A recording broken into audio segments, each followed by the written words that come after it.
Hey guys, what is going on? Tomorrow kicks off the WGC event, the FedEx St. Jude. So we're doing a quick update, recap my betting card, talk about DraftKings strategy, ownership, some of the things that I'm doing with my lineups, talk about kind of strategy in the no cut event space, because I think you can approach this a little differently and want to give you guys some tips to maximize your chances if you're playing DraftKings or mass entering lineups this week. So let's get right into it. So wanted to recap my betting card, where I landed for the week. So this week, I'm really riding 5 guys. I think I mentioned in my previous videos, I really like Brooks. I really like Spieth. They're very popular. They're the betting favorites. I'm taking a fade and pray approach with Colin Morikawa this week on his worst putting surface. And obviously, I'm not generally going to bet the favorites anyway, so those guys are probably out from that perspective. But just jumping down a little further in the board, not too far, right? This is a week. The WGCs are generally run or won by the strongest guys in the field. So you don't typically see, your 150 to 1 long shots win these things. So we'll save those for another week. But for this week, I'm really anchoring on 5 guys. These guys are also going to be, generally speaking, core plays from a fantasy perspective as well. Typically don't like to double down like that, but I do like these guys a lot. So decided to bet DJ at 18 to 1. So he's rating out really well in the model. I think he's going to be fairly contrarian relative to Rory, JT. Those are kind of the other pivots in that range. So I do like him, though. I like him on this course. He's obviously played well here in the past. I think this is a spot where, I'm not trying to get cute. He's rated 13th overall in my model. No matter how you slice it, there are drawbacks to some of these guys, but I like the fact that he's well rested. I like the fact that I can get the second ranked player in the world at a discount, so I'm taking the advantage on that. So I grabbed DJ at 18 to 1. The next guy that I grabbed, Daniel Berger at 22, so he's rating out really well for me. I think he's going to be pretty popular on DraftKings, but for good reason. He's also played really well at this course. He's won here a couple times. So going to ride the Daniel Berger train this week. Webb Simpson is a guy that's not rating out as strong in the model, but I think that's a reflection of, form over the last few weeks has not been great, but started to see something click maybe a little bit at the Open Championship. These par 70 Bermuda tracks, even though it's a little bit longer, are places where guys like Webb can shine. So I do like the 35 that I got on Webb, so I am taking advantage of that. And then lastly, 2 guys that also rated out pretty well in the model. Shane Lowry has been playing absolutely incredible. I think I mentioned that he is he ranked first in the field in the Olympics in strokes gained approach in terms of data golf, and their adjusted for field strength strokes gain data.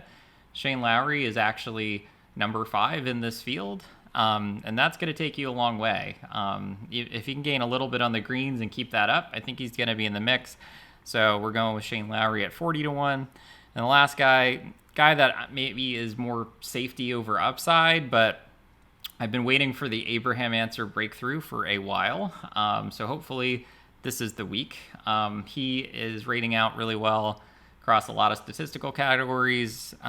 Obviously, both him and Lowry are coming back from the Olympics, so I'm not trying to overexpose myself to those guys, but I think this is a track where Answer can play well as well. The stats reflect that. So this is as far down the board as I'm going. I do think that there are some interesting names like Kevin Kisner a little bit further down the board, Billy Horschel, who's won a WGC, the match play earlier this year. So I do think you can go there. I'm just not sure. And I think those guys can play well. I'm just not sure they can win in these sorts of fields where you have the best in the world. It can definitely happen. I'm not saying it's an impossible thing, but I'm going with the trends on this one and leaning into the top guys in this field and not going any deeper than 35, 40 to 1. So that's my card for the week.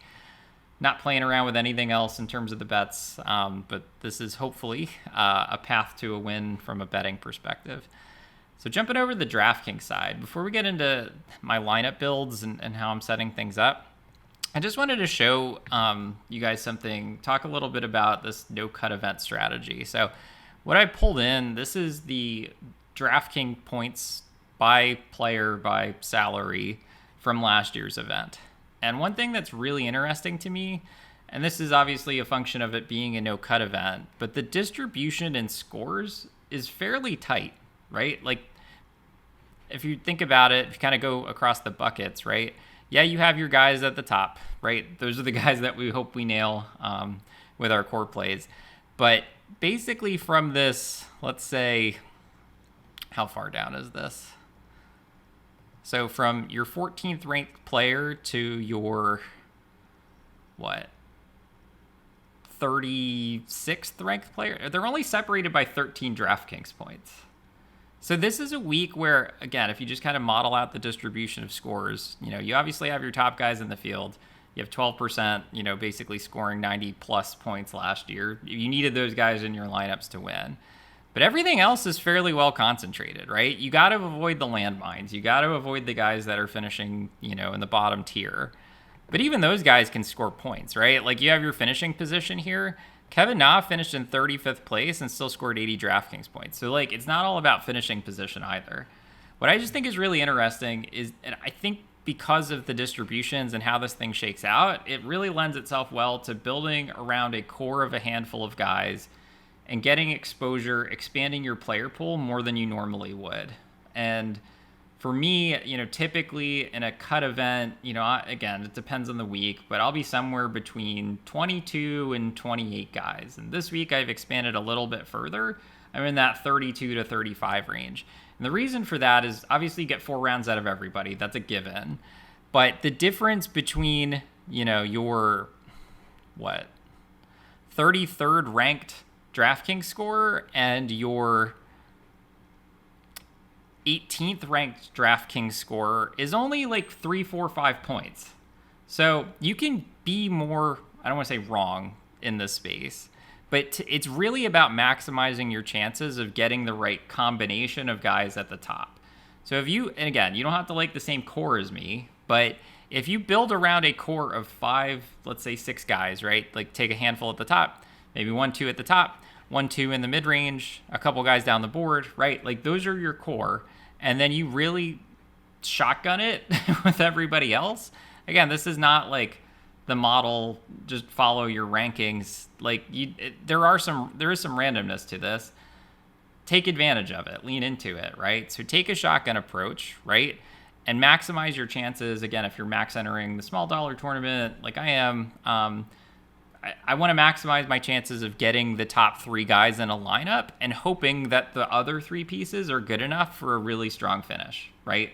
And odds are, if you build a lineup that has the top 3, top 4 guys in it, you're going to do really well because the scoring everywhere else is so tight, right? So this week really lends itself well, I think, to building around a core. And again, if you're wrong on the core, you can be wrong, right? You can be a little more wrong. Let's pretend, Abraham Answer was one of my core plays. I have 2, 3x the field in terms of exposure. That's okay because he's still in the top X% of the field, right? Hopefully I can catch a combination with, some of the other guys that I've sprinkled in, right? So it's not, the path to the top, obviously, this is true every week. You got to get the top 3, 4 guys in your lineup. You just have to do it. But because this is a no-cut event, you need to get as close to the optimal as possible to take down a big cash. And in my opinion, the best way to do that this week is to cast a wider net than you might usually and build around a core of guys. So I'll show you how I'm setting up mine in a second. But to me, this is the best strategy this week. And it's a function of the no-cut scoring. And even in this event, right, where it's not a birdie fest, the winning score is going to be 13, 14 under par. The reason that the points and the scoring is so consistent is a function of the scoring for the event, right? So I think it's even more of a reason to do it at this course and this sort of event. So again, just a little bit of strategy. I think that this is something that's really, kind of important to think about in terms of, again, there's no magic number to how many guys you should have in your player pool. But I think in an event like this, lean into the guys that you like, hope you get that right, and cast a wide net, right? The other thing that I'm doing is some lineups are going to have a lot of salary left on the table. Not thousands of dollars, but I'm not going to have any lineups that max out, right? Max out your 50,000. I'm also not going to have any lineups that are right on the bubble, right? So especially in these no cut events, you have fewer options to choose from. There's more likelihood of dupes, even if you're leaving salary on the table. So for me, like, again, the goal is to take one of these things down, right? It's not to min cash everything and be on your way. I think you can be really aggressive, and I think you can leave up to, 1,000, 1,500 on the table this week. So that's what I'm personally doing. So we can jump over to my lineup build for the week.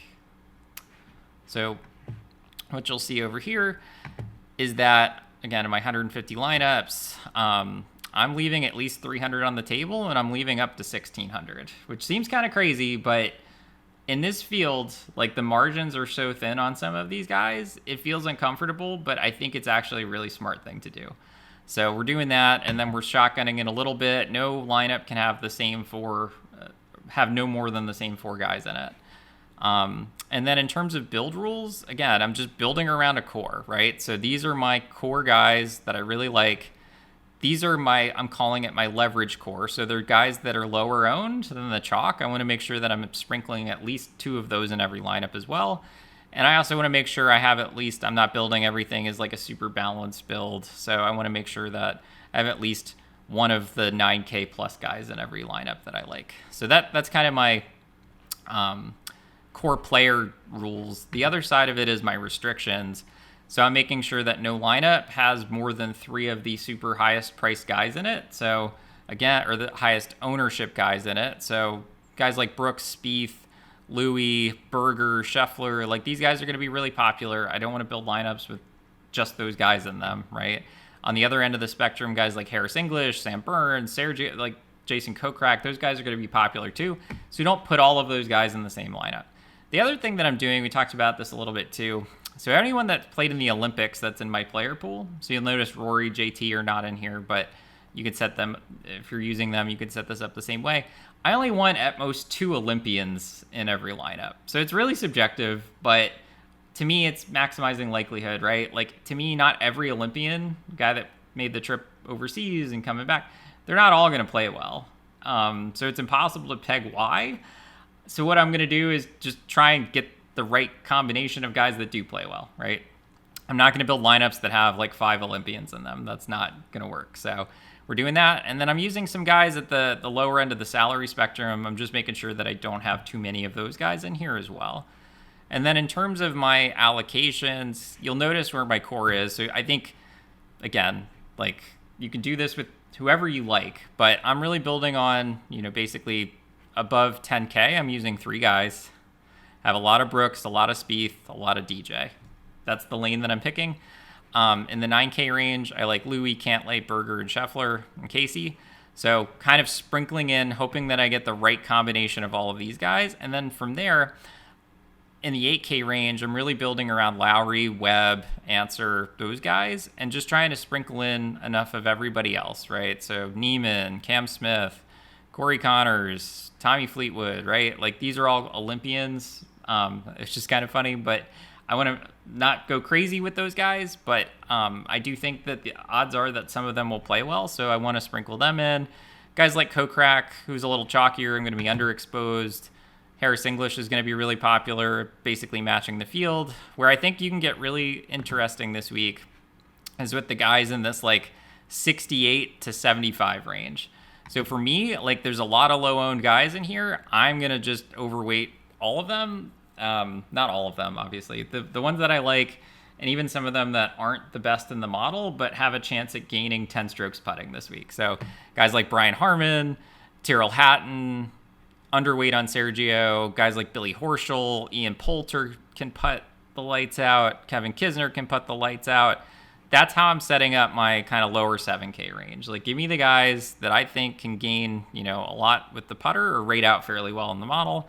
And then down in the 6K range, the lower 6s, I'm getting some exposure to a bunch of these guys, not more than 10%. I still may even go lower than this, but we saw last year, guys in the 6K range can play well here.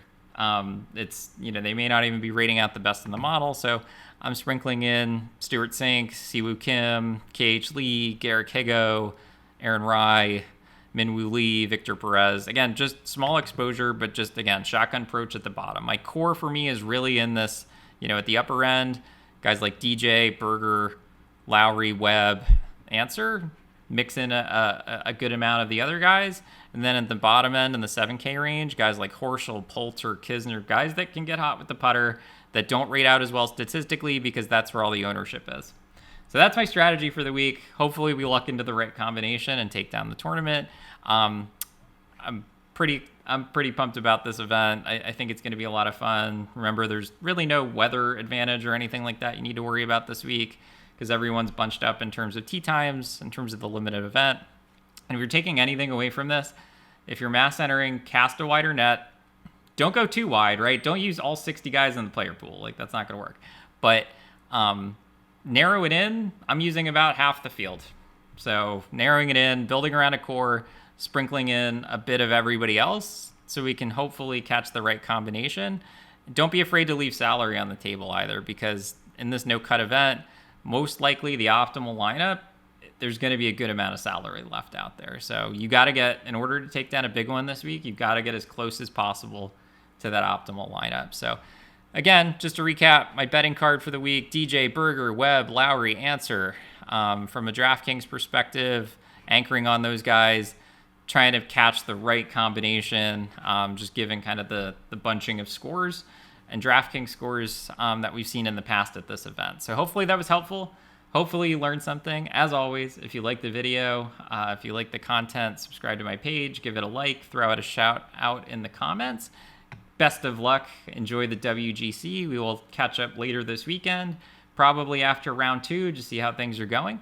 And until then, good luck, and we will talk soon. Thanks, guys.